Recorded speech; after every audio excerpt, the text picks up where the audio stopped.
Dear student, আজকে আমরা সরল লেখার উপর একটা ভালো প্রবলেম করব। আমি এশিয়ানদের বইয়ের অঙ্ক করাতে গিয়ে ক্লাস 11-এ সরল লেখা চ্যাপ্টারে একটা অঙ্ক দেখে আমার খুব ভালো লাগলো অঙ্কটা। আমি সচরাচর সব অঙ্ক আমি ভিডিও করে দিই না, যেটা ভালো লাগে, যেটা মনে হয় যে একটু কনসেপ্ট আছে বা একটু বোঝার দরকার আছে, ইম্পর্ট্যান্ট বলে মনে হয় আমার ক্ষেত্রে, সেটা আমি ভিডিও করে দিই। তোমরা জানো ভালো করে এশিয়ানদের যে অঙ্কটা সেটা একবার লাস্ট, মানে সরল লেখার ফার্স্ট চ্যাপ্টারের একেবারে দীর্ঘ লাস্ট অঙ্কটা, সম্ভবত এটা 19-এর দাগের অঙ্কটা তোমরা দেখতে পাচ্ছ। যে কি বলতে চাইছে অঙ্কটা, বলতে চাইছে যে এবিসি ত্রিভুজের এবি ইকুয়ালস টু, মানে এবি সরলরেখার সমীকরণ বলে দিয়েছে 3x + 4y + 9 = 0, আর এসি সরলরেখার সমীকরণ বলেছে 4x - 3y + 16 = 0। এখানে বলছে তৃতীয় বাহু ডি বিন্দুগামী, যেখানে ডি বিন্দু স্থানাঙ্ক হচ্ছে 5,2। এবার বলছে বিডি ইস টু ডিসি হচ্ছে 4:5, তাহলে তৃতীয় বাহুর সমীকরণ নির্ণয় করো। এখানে আমার অনেক স্টুডেন্টই করেছে, যে দেখাচ্ছে স্যার y = 2, মানে এই টাইপের একটা সমীকরণ বেরিয়েছে, কিন্তু বইয়ের অ্যান্সারের সাথে মিলছে না। তো y = 2 যারা করেছো আমি তাদেরকে বলবো তোমরাও ঠিক করেছো, অ্যান্সার একটা দিয়েছে, কিন্তু এক্ষেত্রে অ্যান্সার দুটোই হবে, y = 2টাও হবে, আর যেটা অ্যান্সার দেওয়া আছে সেটা অনেকের ক্ষেত্রে মিলছে না। এবার কেন মিলছে না, কী ব্যাপার, সেটা আমি আসছি অঙ্কটা করার পরে। তোমরা আশা করি তোমাদের ক্ষেত্রে এই কনসেপ্টটা ক্লিয়ার হয়ে যাবে। এবং এই টাইপেরই একটা অঙ্ক এনসিইআরটির প্রবলেমও আছে, তোমরা যারা এনসিইআরটি বই ফলো করো তোমরা দেখলেও বুঝতে পারবে। অঙ্কটা করার আগে কিছু কি কনসেপ্ট লাগবে, আমরা সরলরেখা পড়েছি, সবাই পড়েছি, জানি সরলরেখার সমীকরণ কি হয় না হয় সবই জানি, কিন্তু যে কনসেপ্টটা লাগবে এই মূলত এই অঙ্কের ক্ষেত্রে, জাস্ট সেই কনসেপ্টটা নিয়ে প্রথমত আমি আলোচনা করছি। একটুখানি লক্ষ্য করো যে এইটা একটা অ্যাক্সিস, ওয়াই অ্যাক্সিস, আর এটা হচ্ছে এক্স অ্যাক্সিস। সাপোজ একটা সরলরেখা এরকম আছে, এই সরলরেখাটার প্রবণতা দেওয়া আছে, প্রবণতা সাপোজ এম। এম মিনস কি, আমরা জানি কি ট্যান থিটা, মানে এক্স অ্যাক্সিসের ধনাত্মক দিকের সঙ্গে যে কোণ করে আছে সেটা হচ্ছে থিটা। এই পয়েন্টটার নাম দিচ্ছি পি, এর কোঅর্ডিনেট দেওয়া আছে x1, y1। আমি চাইছি পি থেকে আর ডিস্টেন্সে একটা পয়েন্টের কোঅর্ডিনেট, মানে এই সরলরেখার ওপর আর ডিস্টেন্সে আর একটা পয়েন্ট সাপোজ কিউ, কিউ এর কোঅর্ডিনেট জানতে চাইছি। আমি ধরলাম কিউ এর কোঅর্ডিনেট xy, তাহলে কিউ এর কোঅর্ডিনেট জানবো কি করে? বা এই সরলরেখার বিন্দু জানি, প্রবণতা জানি, সিমেট্রিক ফরম্যাটে ইকুয়েশন কি হবে? আমরা তো বিভিন্ন আকার শিখেছি, সিমেট্রিক আকার নিয়ে তেমন অঙ্ক করি না বা করার প্রয়োজনও হয় না, তো এখানে মেনলি সিমেট্রিক আকার দিয়ে আসতে হবে। এটা ওয়াই অক্ষ, এটা এক্স অক্ষ, এটা হচ্ছে অরিজিন। তাহলে তোমরা একটু জিনিস লক্ষ্য করো, কিউ থেকে আমি যদি এটা ডটেড লাইন মানে পারপেন্ডিকুলার ড্র করি, আর পি থেকেও যদি পারপেন্ডিকুলার ড্র করি, তাহলে কি হচ্ছে, এই যে টোটাল হাইটটা হবে তাহলে ওয়াই, আর এক্ষেত্রে টোটাল হাইটটা হবে y1, এটা তোমরা প্রত্যেকেই জানো। আবার অরিজিন থেকে এই টোটাল এই ডিস্টেন্সটা হবে এক্স, অরিজিন থেকে এই টোটাল ডিস্টেন্সটা হবে এক্স, আর অরিজিন থেকে এই যে ডিস্টেন্সটা হবে x1। কোথায় লিখবো, এখানে লিখছি, এটা হচ্ছে x1। তাহলে আমরা এখানে একটা পারপেন্ডিকুলার ড্র করছি, তাহলে এই যে ডিস্টেন্সটা নিশ্চয়ই হবে x - x1, আর এই টোটাল হাইটের এখান থেকে এইটুকু অংশটা আমি নাম দিচ্ছি সাপোজ এন, কিউ এন হাইটটা হবে y - y1। এটা নিয়ে আশা করি তোমাদের কোনো প্রবলেম নেই। যেহেতু পিএন হচ্ছে এই যে কিউ দিয়ে যে একটা লাইন টেনেছি তার পারপেন্ডিকুলার, তার মানে কি PN is parallel to x Axis, তার মানে এটা যদি সমান্তরাল সরলরেখা হয় তাহলে এই কোণটা থিটা হলে এই কোণটাও থিটা হবে, তার মানে কি অনুরূপ কোণ হয়ে গেল। তো এক্ষেত্রে আমরা কি লিখতে পারি, এই ডিস্টেন্সটা বলেছি আর ডিস্টেন্স, আর means distance always remain positive, এই কনসেপ্টটাও মাথায় রাখতে হবে, ডিস্টেন্স সবসময়ের জন্য আমার পজিটিভ থাকবে। আর এর ভ্যালু -3, 5 টাইপ -5, -28 যাই হোক না কেন, আমরা তাকে মডিউলাস আর বলে বিবেচনা করব, মানে পজিটিভ বলে বিবেচনা করব। তো এখানে তুমি লক্ষ্য করো এই যে পি কিউ এন এই ত্রিভুজের লম্ব হচ্ছে ওয়াই মাইনাস ওয়াই ওয়ান আর অতিভুজ হচ্ছে আর, তাহলে লম্ব বাই অতিভুজ that is QN by P Q. লম্ব বাই অতিভুজ হচ্ছে কি আমরা কি জানি সাইন থিটা। ওকে, তার মানে কি দাঁড়ালো কিউএন মানে y minus Y one by r equals to sine theta. Okay, और y minus y one by sine theta equals to r. সেই একইভাবে আমরা কি করতে পারি pn by pq equals to cos theta. pn means pn হচ্ছে x minus x one by pq means r that is equals to cos theta. তার মানে কি দাঁড়ালো x minus x one by cos theta equals two আর হয়ে গেল। দুটো যেহেতু আর সমান তার মানে আমি কি লিখতে পারি, আমরা লিখতে পারি x minus x one by cos theta equals to Y minus Y one by sine theta. এটাই হয়ে যাবে আমার সরলরেখার সিমেট্রিক আকারের সমীকরণ। এটা তোমরা আশা করি বুঝতে পেরেছো। তো এই জিনিসটাকে আমি একটু ভেঙে আর একটু এগিয়ে দিলে দেখবে কত ইন্টারেস্টিং জিনিস। তোমরা সবই জানো, তার মধ্য থেকেই আসছে এদিকে ধরে। এটাকে যদি আমি এভাবে লিখি or Y minus Y one, এটা কোনাকুনি গুণ হয়ে যাবে, that is equals to sine theta by cos theta into X minus x one, তাই না? তার মানে কি হলো Y minus Y one equals to tan theta into X minus x one. Tan theta মানে কি এম, প্রবণতা আমরা জানি।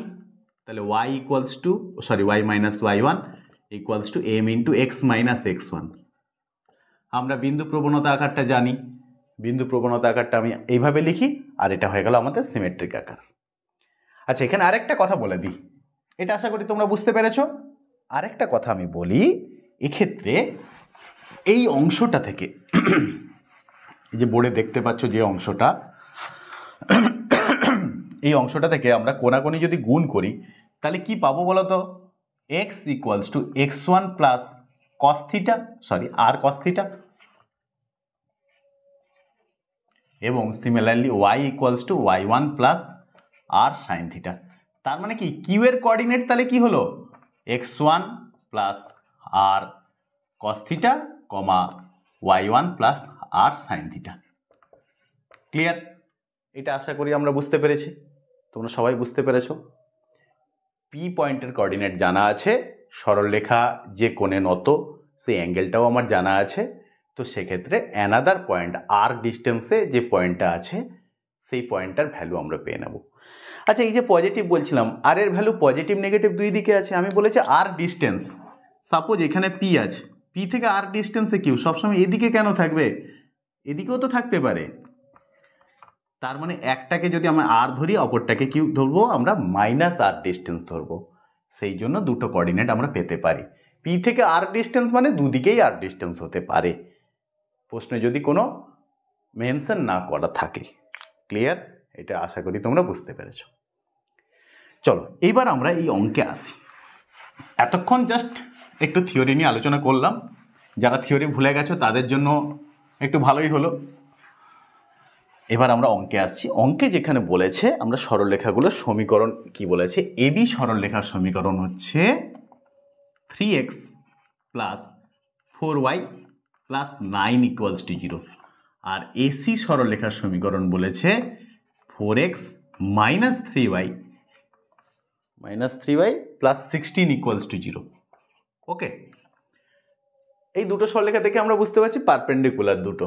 কেন? কোএফিসিয়েন্ট এখানে আসছে, এর কোএফিসিয়েন্ট এখানে আসছে, মাঝে সাইন চেঞ্জ হয়েছে, মানে পারপেন্ডিকুলার। তো এখানে পারপেন্ডিকুলার কোনো কাজ নেই, জাস্ট একটু আঁকার জন্য একটু সুবিধা হবে। তাহলে ছবিটা কেমন হবে? আমি যদি এই একটা সরলরেখা আঁকি, এটা যদি আমি এবি আঁকতে চাই, তাহলে এসিটাকে আমাকে কিভাবে আঁকতে হবে? এসিটা আঁকতে হবে পুরো পারপেন্ডিকুলারলি, এইভাবে আঁকতে হবে যাতে পারপেন্ডিকুলার হয়। তাহলে এটার নাম দিচ্ছি এ, এটা যদি নাম দিই বি, এটা সাপোজ নাম দিচ্ছি সি। তাহলে বি আর সি যদি যুক্ত করি তাহলে যে সরলরেখাটা পাবো সেটা হবে এইটা বিসি সরলরেখা। সেইটা ধরছি এক্স অ্যাক্সিসের সঙ্গে বিসি সরলরেখা যে কোণে নত আছে সেই কোণটাকে আমি ধরে নিচ্ছি থিটা কোণ। আর বিসির ওপরে একটা বিন্দু আছে যেটা হচ্ছে ডি বিন্দু, যার কোঅর্ডিনেট প্রশ্নে বলেছে 5,2, সেটা কত 4:5 এই রেশিওতে আছে। ক্লিয়ার? 4:5 মানে ওপরের দিকে 4 ডিস্টেন্স, এটার থেকে 5 ডিস্টেন্স, 4 গুণ না 5 গুণ ডিস্টেন্সে আছে। তাহলে কিভাবে হবে অঙ্কটা একটুখানি লক্ষ্য করো।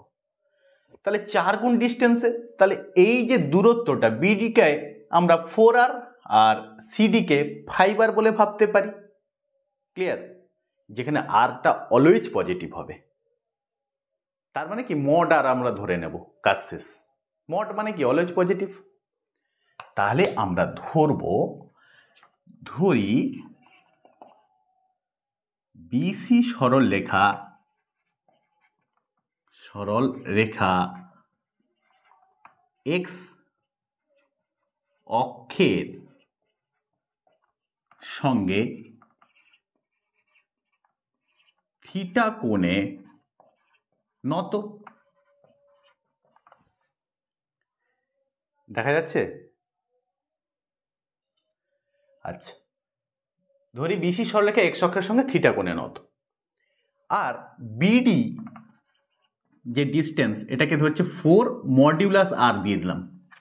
ডিস্টেন্স পজিটিভ হবে, আর এর ভ্যালু যদি নেগেটিভ চলে আসে এই জন্য কোনো রিস্ক না নিয়ে আমি মডিউলাস নিলাম। আর সিডি কি হবে 5 মডিউলাস আর, এত একক, বিডিসিডি পেয়ে গেলাম। তাহলে যেহেতু এই যে বিসি সরলরেখাটা থিটা কোণে নত, তাহলে ডি থেকে 4r ডিস্টেন্সে আছে বি বিন্দু। তাহলে বি বিন্দুর কোঅর্ডিনেটটা আমরা কি করে লিখব? সেই আগের মতো x1 plus r cos theta comma y1 plus r sine theta. অতএব বি বিন্দুর স্থানাঙ্ক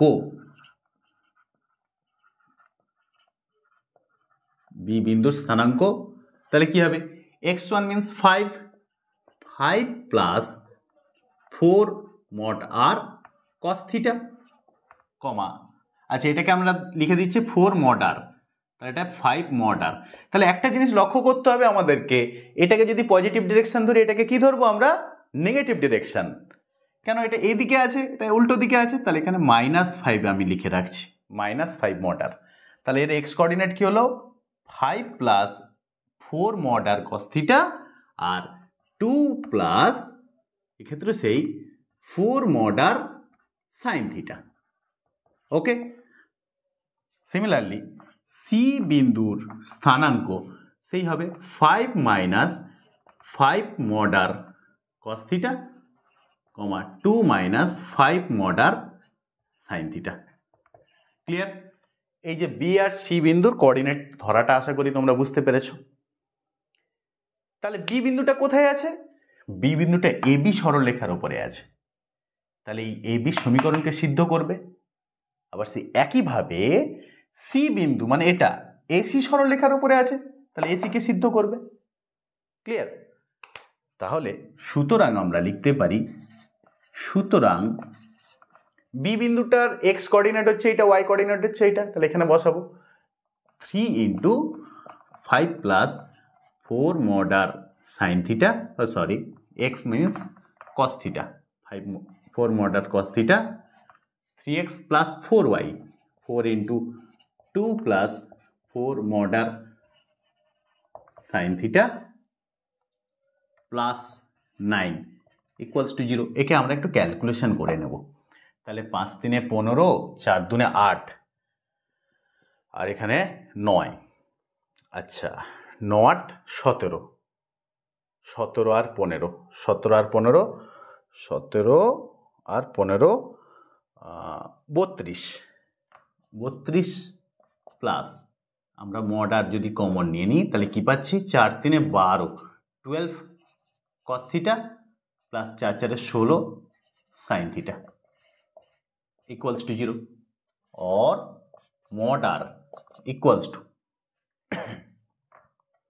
-32/12 cos theta plus 16 sin theta.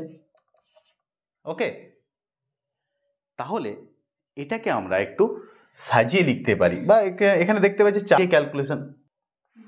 এবার ছবিটাকে রেখে আমি একটু ক্যালকুলেশনটা এইখানে করছি, একটুখানি লক্ষ্য করো, ছবিটা থাকলে তোমাদের সুবিধা হবে। Or mod r equals to, তাহলে কি হলো, এটা থাকুক, মড আর ইকুয়ালস টু কি হলো আমাদের -32, আর এখানে 12 + 16 sin থিটা আছে। তাহলে এখানে আমরা ক্যালকুলেশন করে দেবো, 4 দিয়ে ডিভিজিবল হয়ে যাবে, 4 × 8 = 32, 4 × 3 = 12, মানে 3 cos theta plus 4 sin theta. এটা হয়ে গেল, এটাকে 1 নাম্বার ইকুয়েশন দিয়ে রেখে দিচ্ছি। আবার সি বিন্দুটা কোথায় আছে, এসির ওপর আছে অবস্থিত, সুতরাং তাহলে আমরা কি লিখবো, আবার এসির কোঅর্ডিনেট 4 × x এর জায়গায় আমরা কি লিখবো, 5 - 5 মডার, 5 - 5 মডার cos theta -3 × 2 - 5 মডার sin theta plus 16 = 0। और তাহলে 4 × 5 = 20 আছে, আর এটা 3 × 2 = 6, এখানে 16, তাহলে 20 × 10 = 30, মাইনাস এখান থেকে যদি মডার যদি কমন নিই, তাহলে 4 × 5 = কত হবে, 20 cos থিটা, এটা মাইনাস কমন নিয়েছি মানে এখানে আবার একটা মাইনাস থাকবে, কেন মাইনাস মাইনাসে প্লাস, 5 × 3 = 15 sin থিটা = 0, বা মডার = 30/20 cos theta -15 sin theta. Okay, তো একে একটু ক্যালকুলেশন করতে হবে, আর কিছু না। তাহলে 5 দিয়ে ডিভিজিবল, এটা 5 × 6 = 30, আচ্ছা এখানে আছে কত, 20 মানে 5 × 4 = 20, মানে 4 cos থিটা -3 sin থিটা। ওকে, তাহলে এটাও হচ্ছে আমার সেই মডারের ভ্যালু, আর এটাও হচ্ছে মডারের ভ্যালু, তাহলে দুটো সেম হবে, আর মডিউলাস মানে প্লাস মাইনাস দিয়ে হবে, তার মানে কি হলো, ভ্যালু, এই ভ্যালু দুটো সেম, আর মডারের জন্য প্লাস মাইনাস দিয়ে হবে। সুতরাং আমরা কি লিখতে পারি, সুতরাং 6/4 cos থিটা -3 sin থিটা, যেহেতু মড সেই জন্য এখানে আমি প্লাস মাইনাস দিয়ে দিলাম, আর এখানে আর কিছু দেবো না, যা আছে তাই লিখবো, -8/3 cos theta plus 4 sin theta. Okay, তো এবার এইটাকে আমরা একটু ক্যালকুলেশন করব। এটাকে আমরা ক্যালকুলেশন করলে কি পাচ্ছি একটুখানি লক্ষ্য করো। তাহলে 6 আছে, এখানে 8 আছে, তাহলে 2 × 3 = 6, 2 × 4 = 8। ওকে, और তাহলে প্লাস মাইনাস, তাহলে 3 দিয়ে মাল্টিপল হবে, আর 3 দিয়ে মাল্টিপল হলে 3 × 3 = 9, 9 cos theta plus 4 × 3 = 12, 12 sin theta.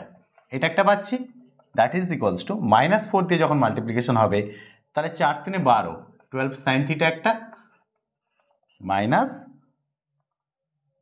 4 × 4 = 16, 16 cos theta. ওকে, তাহলে এখান থেকে তাহলে আমরা দুটো ইকুয়েশন পাচ্ছি, একটা প্লাস দিয়ে একটা মাইনাস দিয়ে। যখন প্লাস দিয়ে পাচ্ছি তার মানে আমরা কি লিখবো, আইদার যখন প্লাস দিয়ে পাচ্ছি তখন কি লিখবো, 9 cos থিটা = -16 cos থিটা, কেন 12 sin theta 12 sin theta cancel out হয়ে যাবে, that is cos theta = 0, that is theta = π/2। এটা একটা পাচ্ছি, और আর একটা কি পাচ্ছি, মাইনাস দিয়ে যখন লিখছি, -9 cos theta -12 sin theta = 12 sin theta -16 cos theta. Okay, that is = 24 sin theta = 24 হয়ে গেল, তাহলে 16টা এ পাশে আসবে, 9 × 7 = 16, 7 cos থিটা, और tan theta = 7/24। Okay, that is the slope. Therefore, slope m = 7/24.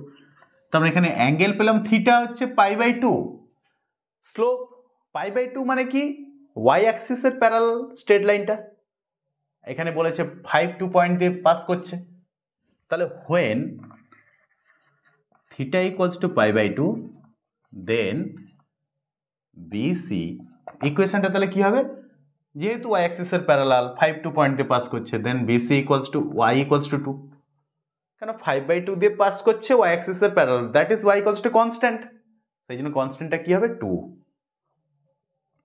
এবার when m equals to 7/24, তাহলে otherwise ইকুয়েশনটা কি হবে, y minus y1 that is y minus 2 equals to slope that is 7/24 into x minus x1 x minus 5, তাহলে কোনাকুনি গুণ করলে 24y minus 24 2 48 48 7x minus 35, okay, or 7x minus 24y plus 13 equals to 0। তাহলে এইটা হয়ে গেল বিসির ইকুয়েশন একটা, আর এটাও হয়ে গেল বিসির ইকুয়েশন একটা। তাহলে বিসির দুটো ইকুয়েশন হলো। ক্লিয়ার? আশা করি তোমরা বুঝতে পেরেছো। এই হচ্ছে আমার অঙ্ক।